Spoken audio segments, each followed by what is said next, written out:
안녕하세요. 캠프 벨린의 벨린쌤입니다.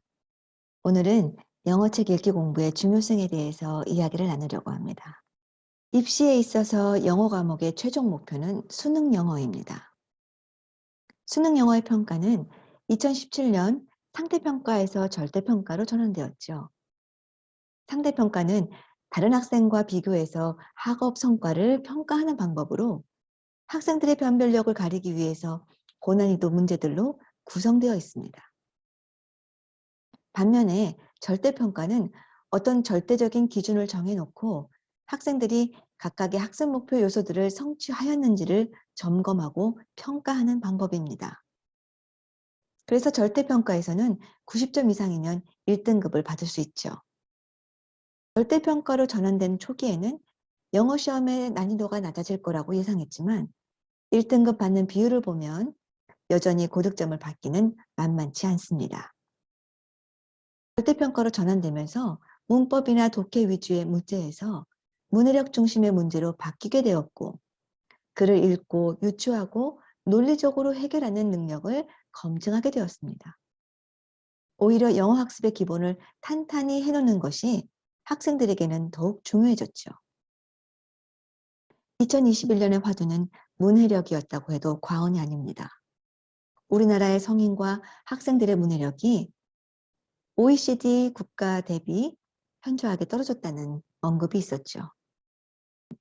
문제는 학생들의 문해력은 떨어지는데 학생들이 치러야 하는 수능 영어는 더욱더 학생들의 문해력 능력을 평가하는 데 중점을 두고 있습니다.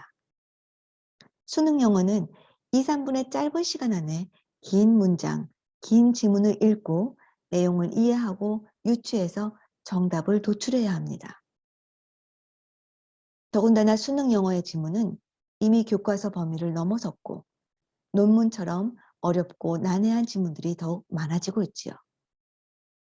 그래서 단어 해석은 되는데 지문이 무슨 이야기인지를 모르는 상황이 발생하게 됩니다. 이때 학생들에게 요구되는 것이 또한 문해력입니다. 그럼 계속해서 언급되고 있는 문해력이란 무엇일까요? 기존의 영어 공부 방법은 독해 중심이었죠. 즉, 단어의 뜻을 알고 문장을 해석하는 것이었어요. 그래서 많은 어휘를 알고 있으면 독해력을 키울 수 있고 어휘력이 곧 독해력이라고 여겨져 왔습니다. 그런 의미에서 독해력과 문해력이 혼용되고 있죠. 독해력이 글을 읽고 이해하는 능력이라면 문해력은 문맥에 맞게 알맞은 어휘를 사용하고 이해하는 어휘력과 글을 읽을 때 자신의 경험과 배경 지식을 토대로 이해하고 자기만의 해석을 할 줄 아는 능력을 모두 아우릅니다. 현재의 수능은 이런 문해력을 강조하고 있죠. 평소에 많은 글을 읽고 전체적인 맥락을 이해하며 글쓴이의 의도와 의미를 파악하는 능력을 요구하고 있습니다. 이런 문해력을 키우기 위해서는 우선 앞서 말한 어휘력의 쓰임이 뒷받침되어야 합니다. 문장과 문맥 속에서 적시적소에 적절한 어휘가 쓰였는지를 판단하고 활용하는 어휘력은 단어장의 단어를 외우는 것으로는 키울 수 없습니다. 또한 단어, 문법, 회화를 개별적으로 공부해서 문장을 해석하고 맥락을 이해하는 그런 기존의 방법은 비효율적이기도 하죠. 문해력을 키우기 위해서는 문장과 글 사이의 문맥을 이해해야 합니다. 그러려면 긴 호흡의 글을 많이 읽고 또 여러 번 읽으면서 만나게 되는 어휘들을 통해서 글의 흐름을 또 그 뜻을 파악할 수 있어야 합니다. 결국은 이 모든 과정은 독서를 기반으로 합니다. 독해 교재에 있는 짧은 지문이나 일부분이 발췌된 글이 아니라 기승전결이 있는 긴 호흡의 영어책을 읽으면서 책 내용에 포함된 단어, 문법, 회화 등을 같이 배워야 합니다. 초등, 중등 단계에서는 다양한 갈래의 글을 읽고 이해하고 더 나아가 갈래별로 글을 분석하는 방법까지 배우는 것이 가장 중요해요. 그것이 문해력의 바탕을 세우는 것이기 때문입니다.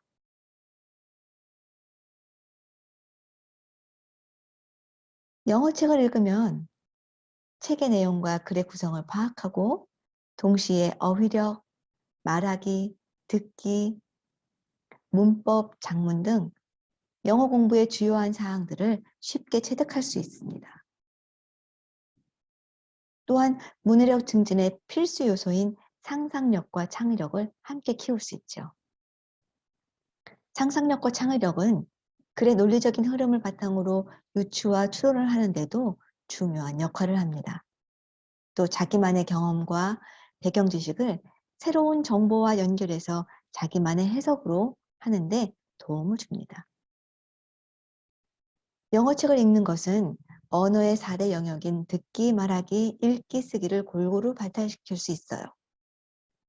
영어책을 소리내서 읽는 것은 말하기뿐만이 아니라 자기 목소리를 들으면서 듣기 훈련도 할 수 있고 또 문장과 문단의 전체 구조를 쉽게 파악하는 데 도움이 되기도 하죠. 오디오북을 이용한 청독은 듣기와 말하기를 향상시킬 수 있습니다. 또 실제로 사용되는 언어를 자연스럽게 습득할 수 있게 해줍니다. 예를 들어서 이야기 속에서는 주로 과거 시제들, 동사의 과거 시제들이 많이 나오죠. 과거 시제를 문장과 표현 속에서 충분히 자연스럽게 익힐 수 있기 때문에 역시 실생활에서 듣기, 말하기를 향상시킬 수 있어요. 독서 전후의 책 내용을 기반으로 한 논리적인 글쓰기, 창의적인 글쓰기를 통해서 자기 의견을 표현할 수 있는 표현력도 키울 수 있죠. 어휘력의 경우 반복해서 만나는 단어, 연계성이 있는 단어군을 이해할 수 있고 단어가 가지고 있는 의미, 뉘앙스를 다양한 문장 속에서 쉽게 습득할 수 있습니다. 결과적으로 글의 구성, 단어의 은유, 비유 같은 함축적 의미를 쉽게 파악하는 창의성이 향상됨으로써 전반적인 문해력을 키울 수 있습니다. 초등, 중등 영어 학습은 책 읽는 방법을 제대로 배우고 익히는 중요한 시기입니다. 캠프벨린에서는 단순히 단어를 암기하고 문장을 해석하는 독해를 넘어서 학습 도구어로서의 어휘를 활용하고 독서를 통해서 다양한 배경 지식과 경험을 쌓고 독서 전후 활동과 학습으로 글을 분석하고 의미를 파악하는 데 중점을 두고 있습니다. 캠프벨린에서 영어책 읽기 공부를 통해서 문해력을 키우시길 바랍니다. 감사합니다.